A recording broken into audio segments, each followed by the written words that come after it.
बात करने से पहले वो लोग गिरबान के अंदर झांक के देखें जिनकी अम्मियां कपड़े पहनना मुनासिब ही नहीं समझती। अब इससे ज्यादा मैं कुछ नहीं कहना चाहती। शुक्रिया। अब आप यहाँ से अंदाज़ा लगा लें कि किस किस्म के हुक्मरान हम पर मुसल्लत किए गए हैं। इनके अल्फाज का चुनाव आप देखें कि किस तरह के अल्फाज के चुनाव करते हैं। सॉरी टू से, लेकिन अगर आप किसी की माँ बहनों के बारे में इस तरह के अल्फाज का चुनाव, इस तरह के अलकाबात का इस्तेमाल करेंगी तो फिर आपको तनकीद बर्दाश्त करनी पड़ेगी।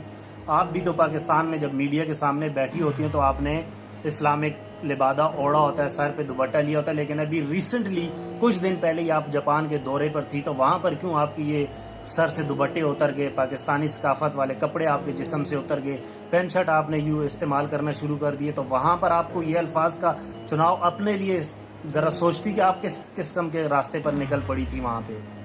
तो जब आप किसी के बारे में इस तरह के अल्फाज का इस्तेमाल करेंगी तो फिर आप पे तनकीद होगी और तनकीद बर्दाश्त करना पड़ेगी।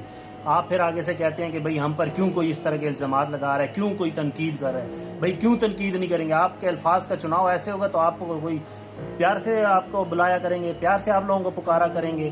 पहले ख़ुद को ठीक करें, उसके बाद आवाम से एक्सपेक्टेशन रखें कि आवाम हमारे बारे में अच्छे अल्फाज का चुनाव करेगी।